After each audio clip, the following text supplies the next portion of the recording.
வேற லெவல்ல அருமையான மாசான எபிசோட் வந்திருக்குன்னே சொல்லலாம். மிஸ் பண்ணாம ஃபுல்லோடையும் கேளுங்க. விசியம் சுத்தமா போ மாட்டேங்குது. பார்க்குறலாம் லைக் பண்ண பார்த்தீங்கன்னா, கொஞ்சம் பேச வந்து மோட்டிவேட்டா இருக்கும். ப்ளீஸ் சப்போர்ட் பண்ணுங்க ஃப்ரெண்ட்ஸ். நம்ம துர்கா வந்து விசாரிக்கிறாங்க. எனக்கு சூர்யா சம்மந்தப்பட்ட பேப்பர்லாம் குடுங்க. நான் வாசிச்சு பார்க்கணும். என்ன மேடம் சொல்றீங்கன்னு அதிகாரி வந்து பேசுறாங்க. நீங்க ஆல்ரெடி நீதிபதி சொன்ன விஷயத்தெல்லாம் கேட்கலையா அப்படின்னு சொன்னோனே, அது முடிஞ்சு போன விஷயத்த நேரத்த வந்து விரயமாக்காதீங்க. அது டோட்டல் வேஸ்ட்டுங்கிற மாரி சொன்னோனே கடுப்பாயிட்டாங்க. நம்ம துர்கா, இனிமேட்டு தான் என் வேலையே வந்து ஆரம்பிக்க போறேன். இன்னும் 1 வாரம் சந்தர்ப்பம் இருக்கு. அதுக்குள்ள இதில இருக்கிற தப்பான விஷயத்த யாரோ கெட் பண்ணிட்டு இருக்காங்க. அது தப்புன்னு கண்டுபிடிச்சு, அவங்கள நான் முன்னாடி நிக்க வச்சு, அவங்களுக்கு தக்க பதிலடி குடுக்கலான்னு முடிவு பண்ணிட்டேன் சார். நான் துர்கா சார். என்கிட்டலாம் உங்க வேலையெல்லாம் நடக்காது. இப்ப நீங்களா தர்றீங்களா? இல்ல நானா எடுத்துக்கிட்டா? உங்ககிட்ட கேட்டு எடுக்கணும்னு நெனைக்கிறேன். அதுக்கு மதிப்பு மரியாதை குடுத்தீங்கன்னா ஓகே. இல்லன்னா பிரச்சனை இல்ல சார். நானா போய் எடுத்துக்கிறேன். எனக்கு எந்த பிரச்சனையும் இல்லங்கிற மாரி சொன்னோனே, யார் பேச்சையும் நான் கேட்க மாட்டேன்னு சொல்லிட்டு இருக்காங்க. நம்ம துர்கா, நம்பளா எடுத்து குடுத்துருவோம் அப்படின்னு சொல்லிட்டு, அந்த பேப்பர்லாம் வந்து குடுக்குறாங்க.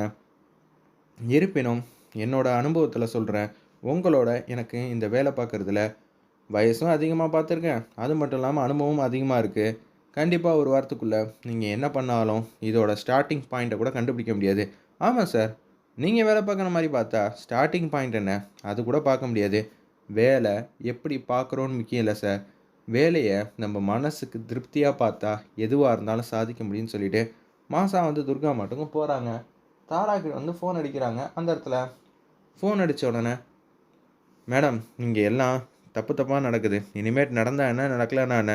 அதெல்லாம் எந்த பிரச்சனையும் இல்லன்னு சொல்லிட்டு ஃபோன வந்து வச்சுடுறாங்க. என்னது பேசுறது அப்படியே வச்சுட்டாங்களேங்கிற மாரி அவங்க வந்து யோசிக்கிறாங்க. சரி அவங்களுக்கே பிடித்தம் இல்ல. சரி அந்த அளவுக்கு கான்ஃபிடென்ட்டா இருக்காங்க. எதுக்கு நம்ம தேவையில்லாம அவங்கள போய் குழப்பிக்கிட்டுங்கிற மாரி யோசிச்சுட்டு இருக்காங்க. அந்த ஒரு அதிகாரி வீட்டுக்கு வந்துடுறாங்க. ஆல்ரெடி ஒருத்தர் வந்து பார்த்துட்டு வந்தாங்கல்ல, சூர்யாவோட ஒரே ரூம்ல இருக்கிறவர. அவர வந்து பார்த்துட்டு வந்தோனே ஏகப்பட்ட ஐடியாலாம் வந்து குடுத்துருக்காங்க. நீங்க இந்த கண்ணோட்டத்தில பார்த்தீங்கன்னா, நிச்சயம் உங்க புருஷன வெளியில கொண்டு வரதுக்கான ஆப்பர்ச்சுனிட்டி இருக்கு. ஆனா, இது எல்லாம் 1 வாரத்துக்குள்ள செய்யணும்னா, அது முடியாத காரியம். ஆனா, நீங்க நெனச்சா முடியும். நீங்க கரெக்ட்டா வேல பார்த்தீங்கன்னா, கண்டிப்பா முடியுங்கிற மாரி அவர் வந்து பேசியிருக்காரு. இது எல்லாத்தையும் வந்து கேட்டுட்டு, அப்படியே வந்து அவங்க யூனிஃபார்முக்கு வந்து ரெடி ஆயிட்டு இருக்காங்க. தொப்பி வைக்கிறாங்க, பெல்ட் மாட்றாங்க. எக்ஸ்ட்ரார்டினரியா இருந்துச்சுன்னே சொல்லலாம். பின்னாடி மாஸான பிஜிஎம் வந்து போட்டுட்டு இருக்காங்க. சூர்யா, உங்களுக்காக இல்லாட்டாலும், நான் என் வாழ்க்கைய காப்பாத்தணும். தேவிக்கு அப்பா தேவை.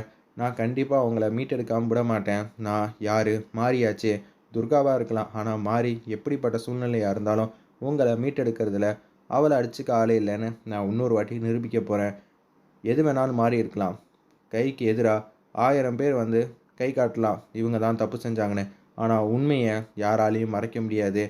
இருட்டு இருக்கும்போது வெளிச்சத்த பார்த்தா இருட்டு ஓடிற மாரி, அதே மாரி தான் இப்ப நான் செயல்பட போறேன். நான் வெளிச்சமா இருந்து உங்கள சுத்தி இருக்கிறலாம் போக வச்சு உண்மையான ஆள உங்க முன்னாடி நான் நிப்பாட்டி காட்டுறேன். அது யாருன்னு எனக்கும் தெரியும். நான் ஆதாரத்தோட நிரூபிச்சு காட்டுறேங்கிற மாரி, துர்கா வந்து செமையா வந்து மாஸ் பண்ணிட்டு இருக்காங்க. எக்ஸ்ட்ரார்டினரியா இருந்துச்சுன்னே சொல்லலாம். அந்த சீன்லாம். அப்பன்னு பார்த்து நம்ப துர்கா மாட்டுக்கு கீழ இறங்கி வராங்க. சங்கரபாண்டி வந்து காஃபி வந்து கேட்குறாங்க ஹாசினி கிட்ட. உடனே சித்தப்பு எடுத்துக்க சித்தப்பு உனக்கு இல்லாததா அப்படின்னு சொன்னோன்னே, வர வர மரியாதையே இருக்க மாட்டேங்குது அப்படின்னு சொல்லிட்டு அவங்க மாட்டு காஃபி எடுத்து குடிக்கலான்னு இருக்காங்க. சிஸ்டர் நீங்கள் காஃபி எடுத்து குடிக்கலையா? நீ முதல்ல குடி அப்புறமேட்டு நான் பார்க்குறேன். சிஸ்டர் நம்பிக்கை இல்லை போல இருக்கு. நம்மள வச்சே வந்து டெஸ்ட் பண்ணுதுங்கிற மாதிரி சொல்லிட்டு அப்படியே காஃபி எடுத்து மடக்கு மடக்குன்னு குடிச்சிக்கிட்டு இருக்காரு நம்ம சங்கரபாண்டி. நம்ம துர்கா இருக்காங்களா மாசா அதிகாரியா வந்து உருமாறி கீழே இறங்கி வந்துட்டு இருக்காங்க. ஹாசினி எதார்த்தமா பார்க்குறப்ப, ஐங்கிற மாரி கத்துறாங்க. எதுக்காக ஹாசினி கத்துறான்னு சொல்லிட்டு, சங்கரபாண்டியனும் எட்டி பார்க்குறாங்க அந்த இடத்துல. பார்க்கும்போது காஃபி குடிச்சிட்டு இருந்தாருன்னு சொன்னேன்ல, அதை எல்லாம் துப்பிடுறாங்க. "என்னது இவ இப்படி வந்துட்டா?" அப்படின்னு சொல்லும்போது, "சிஸ்டர் பார்த்துங்க சிஸ்டர், அவ எப்படி வந்திருக்கான்னு" அப்படின்னு சொல்லும்போது, இதுக்கு தான் அவர் ஃபோன் அடிச்சிருக்காரு. நம்ம தான் பெரிய இவன் மாரி ஃபோன் பேசுறத கேட்க வேணான்னு சொல்லி கட் பண்ணிட்டேல்ல. "சிஸ்டர் இப்படியெல்லாம் நடக்கும்னு எனக்கு என்ன தெரியும்?" அப்படின்னு சொல்லிட்டு இருக்காங்க. துர்கா வந்து நின்னோனே, "துர்கா திருப்பி வேலையில சேர்ந்துட்டியா? Super, super. உண்மையெல்லாம் நான் கண்டுபிடிக்கிறேன். ஏகப்பட்ட பொய்யெல்லாம் மறைஞ்சிருக்கு. அது எல்லாத்தையும் நான் கண்டுபிடிச்சு, நான் யாரு, என்ன ஏதுன்னு நிரூபிச்சு காட்டுறேங்கிற" மாரி அதிரடியா வந்து சொல்லிட்டு இருக்காங்க. எக்ஸ்ட்ரார்டினரியா இருந்துச்சுன்னே சொல்லலாம். அந்த சீன்லாம் ஒரு பக்கம் உச்சக்கட்ட கோவத்துல வந்து இருக்காங்க. தாரா இதெல்லாம் பார்த்துட்டு இருக்கிறப்ப, "நீ கண்டுபிடிச்சன்னா எனக்கு சந்தோஷம் தான். ஆனா அது அவ்வளவோ எளிதான விஷயம் இல்ல. சில பேரால எதையுமே கண்டுபிடிக்க முடியாது. அவங்கள போலயே மத்தவங்களும் இருக்கணும்னு சொல்றதுக்காக, சும்மா நீ கண்டுபிடிச்சா சந்தோஷம் தான். ஆனா முடியாதுன்னு. உங்களால முடியாதுன்னு சொல்லுங்க.